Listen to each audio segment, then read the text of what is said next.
During the most intense moments of the Cold War, the United States and the Soviet Union became involved in an intense nuclear arms race. This included numerous atomic weapons tests by each side of the confrontation.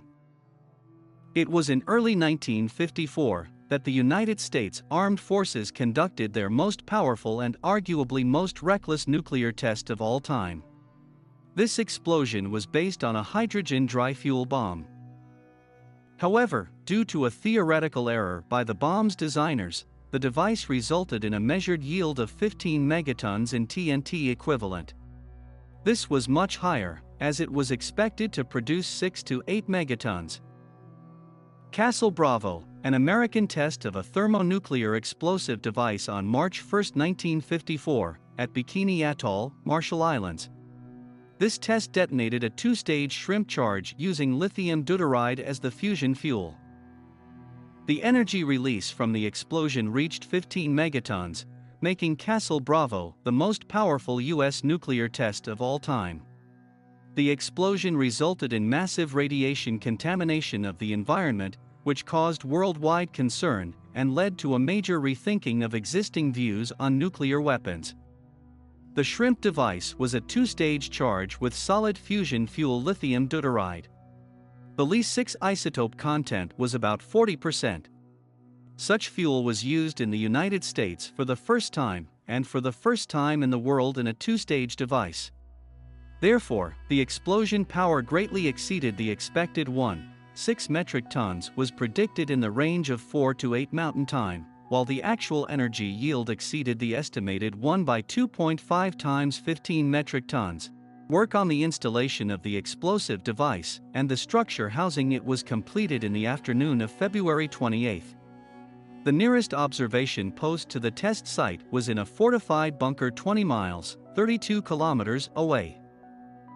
Within 3 seconds, the fireball had grown to a diameter of 5.5 kilometers. Within a minute, the mushroom cloud reached a height of 15 kilometers, rising to 30 kilometers 2 minutes later. In 6 minutes, the cloud rose to 40 kilometers. It reached its maximum size 8 minutes after the explosion. The mushroom cap was about 100 kilometers in diameter, with a trunk 7 kilometers thick, its lower edge starting at an altitude of 16.5 kilometers. Observers in the bunker described the effect of the explosion as a strong earthquake that made the bunker wobble like a ship in a stormy sea. After the explosion, a giant crater about 1.8 kilometers in diameter and 75 meters deep was created in the soil of the atoll and neighboring seabed areas, which filled with water and greatly changed the shape of Bikini Atoll. The radioactive contamination of the area after the Castle Bravo test was extremely high, taking into account the fact that the explosion occurred at the surface level and led to strong induced radioactivity. As U.S. sources emphasize, it was the worst case of radioactive contamination in the history of U.S. nuclear activities. The main role in the contamination was played by the fission of the uranium cladding of the thermonuclear charge, which triggered as the third stage of the explosion. Already 15 minutes after the explosion, the people in the bunker on Bikini registered strong radioactivity 40 X-rays per hour. It took 11 hours to get them out of the bunker. 5 hours after the explosion, ships 30 miles, 55.5 kilometers, from the atoll were also contaminated at about 5 Röntgen per hour, forcing their crews to take shelter inside. The fish were poisoned and many people died from radiation. Within hours, white flaky ash covered the islands of Rongelap and Elanjini atolls. A few hours later, U.S. meteorologists recorded heavy snowfall near Rongerik, while residents of Utrecht Island and several other islands saw a strange snow-like fog. Particularly interesting was the incident with the Fukuria Maru, a Japanese fishing vessel. Radioactive ash heavily showered this vessel, with the entire crew suffering from radiation sickness and the radio operator dying as a result. The ship did not arrive in Nagasaki until a week after the incident. Japan was hit hard by nuclear weapons for the third time. As a result, the shrimp-based Mk-21 bomb was created. Work on it began 3 weeks after the test.